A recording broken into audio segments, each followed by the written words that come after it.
70K, that's what the average webinar makes that I've either hosted myself or for clients. And if you give me around 8 to 12 seconds, I'll show you how you can do the same and even do more. Obviously, this is an average based on over 70 webinars. So we've done more than that, 100K, 200K, even 400K in a single night. And yeah, let's just get into it. I'll go through basically everything you need to be able to do this. Now, why are we talking about webinars? Well, last year, Alex Hormozi did over 100 million with one webinar. Now, you probably don't need to do 100 million to make this a success. Some people, it would be 5K, 10K, 20K, 50K from a webinar that would make it succeed. And then imagine doing it on a bi-weekly, monthly, or weekly basis, and those numbers quickly add up, doing 5K, 10K, or 20K every single time you do a webinar. And Alex Hormozi's 100 million with one webinar didn't come from a better presentation. Obviously, having nice slides and having a valuable presentation itself and the webinar being good is obviously important, but it's just 20% of the results. The 80% is the system around it. And that's what I'm going to go over in this video. So before we do that, why do a webinar? Well, I'm going to explain why a webinar beats every single other funnel out there. Now, most high-ticket offers get sold through 4 main funnels, and 3 of them have a crack in the foundation. First, we have a call funnel. Now, before we go into this, obviously these funnels work. We also have call funnels working at the moment, and we've done really good results before with call funnels. But the main issue with it is that it's, obviously it's quick to launch, fast feedback, that's the pros. But where it breaks is that it's usually ice cold leads who never finish your VSL, and scaling means having an army of setters and closing and dialing strangers. People are very cold when they hop on the call. They don't even know you and your products. That's a lot of leads. And even if you nail it, you still need a really good sales team to be able to nail it. Now we're talking about profile funnel, another popular funnel at the moment where you're getting people to DM you, either with ads or with organic. And it's, from my experience, it's long, unpredictable sales cycles, and it's very hard to attribute. It's very hard to forecast growth because it's all inside Instagram usually.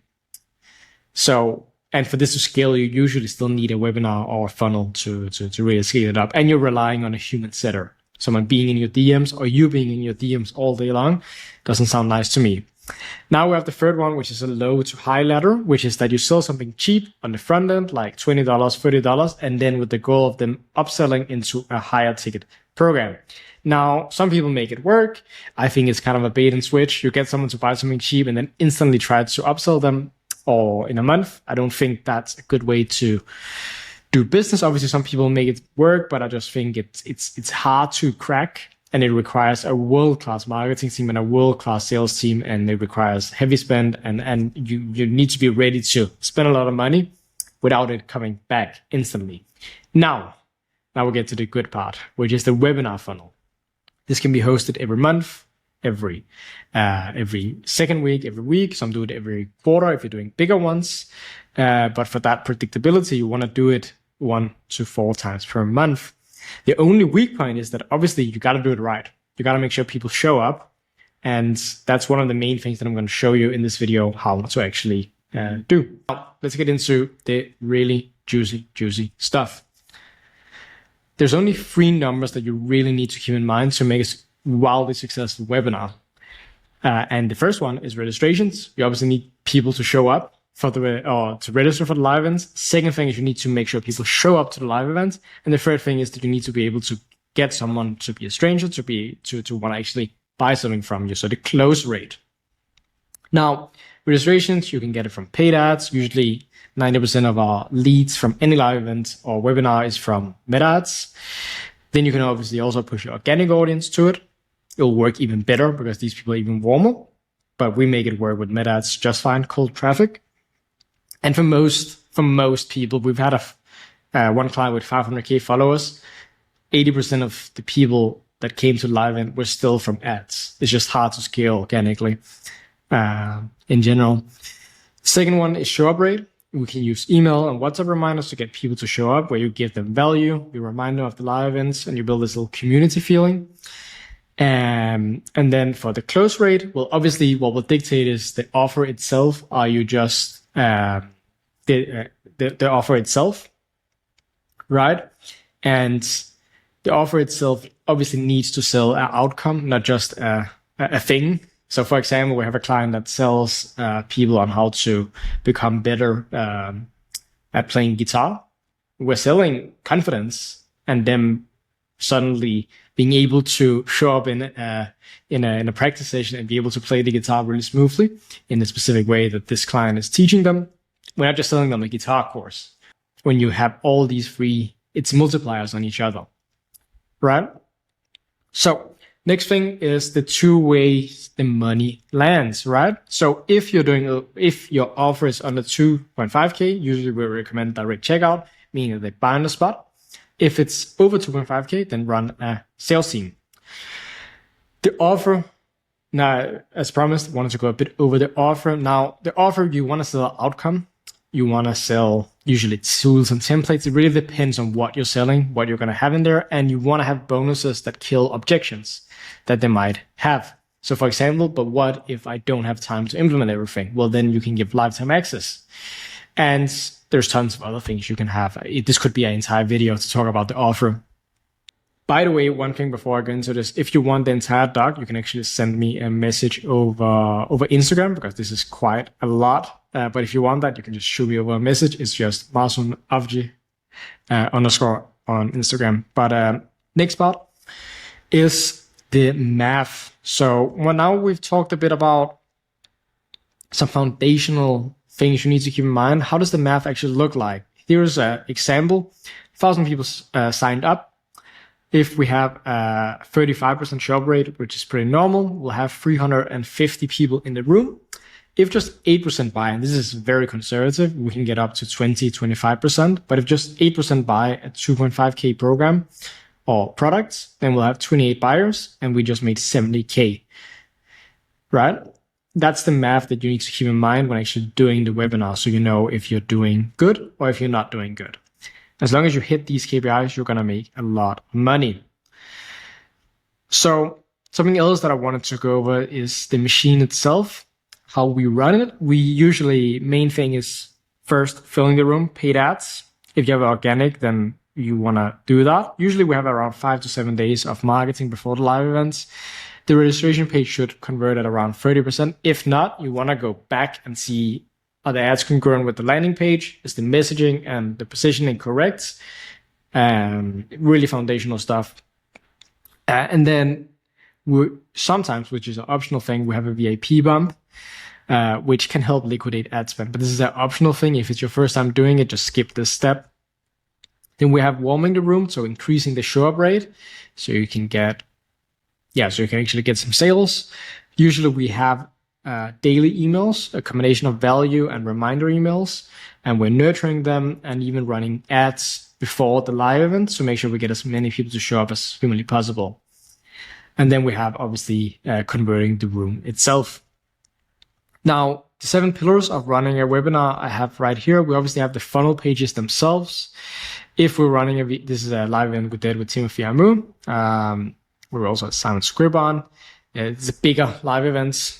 Doesn't have to be this big. We also have another example of another live event. But this is the registration page. There's a few sections under this. Explains who this is for, what they're going to get out of the session, and a FAQ. Then they land on a VIP page where they can choose to upgrade to a VIP package where they get some benefits. And then they land on a thank you page. That's the funnel beforehand. This is another example. The second pillar is the reminder sequence. Here's an example of how we do that. I'm not going to go too much into that, but this is usually how we do it. Before this, we obviously have emails that give them value, prime them for the offer even, and we also have some stuff before this. The nurture engine, and the main mistake I see here is people spend a lot of money on ads, but then they don't have the nurture engine actually figured out. They don't really take the time to make really valuable emails before the webinar. But that's just super, super crucial, because you can get 1,000 registrations, but if just 5% show up, well, it's not going to be a lot of money you make on that day. Then we have pillar 4, which is organic promo. If you have an organic audience, obviously try to promote as much as humanly possible. Try to make at least 7 reels and 7 stories before the live events. Then we have the budget itself. I would say, I gotta adjust this slightly. I mean, you can get started with as little as 1,000, but that would be like the minimum. I mean, you can do slightly less also. We just did a live event where we spent 1,000 and made back 25K. So it's definitely possible to do $500,000. But yeah, you want to allocate that at least to the live events around these ranges for the first one. Obviously, you can spend more too. Then we have the live show. Pretty important that you have someone monitoring the comments. Would recommend someone on your team, or have someone you know actually moderate the chat. So it's nothing bad in there. Usually there's no problems. And then we want to obviously look at sales capacity and financial model. I'm going to get into that right now. But you want to see, depending on your offer, like how many people can you actually take in. And if you have a specific cap, if you're doing some kind of one-on-one coaching or done for you, then obviously you want to use that scarcity and mention that there is X amount of spots. Or if you don't have a capacity like that, obviously you can also do it so you're taking in a cohort of people. If you don't have like a hard stop logistically, that usually also improves the conversion rate of the webinar. So now that we've talked a bit about sales capacity and financial model, how does it actually look like on the day? And this is actually, the exact part. Now, I'm not going to go over slides in this video because it requires a whole other video. It could be a course. It could be an entire thing in itself. But usually if we're doing live events at 19 or 7 p.m., I'll have the final reminder 15 minutes before. Then the room fills. You will then go into your agenda, what you're going to go over today, make sure people are engaged, and then you're going to go into your story for a few minutes, and then slowly, probably even earlier than 1940, but go into your actual part about what you're going to teach, and make sure people get some value out of it, and focus on mainly the what, the why, and don't go too much into the how. That's a common mistake people do. Obviously you want to give them value, but not so much that they don't even need you at the end. Then usually around 1 hour later, could be slightly earlier, you drop the offer, what you're selling them, and then you get in first payments, and then you'll have you'll have an FAQ section where people can ask questions, and then you'll close the room, and then you can see that you made a lot of money in a single night. Obviously, if you're booking calls, then you won't see the instantly, but then you'll see how many calls you booked. So now that we've looked at how it's actually going to be on the day, let's look at the actual build checklist. So I'm not going to go through every single part of this, but if you want the build checklist and this entire Notion doc, then shoot me over a message on Instagram where you just message me webinar and I'll shoot that over. And if you want help with getting a webinar built done for you in 7 days, then obviously you can get my help and my team's help to actually do it. You'll be able to book a call down below.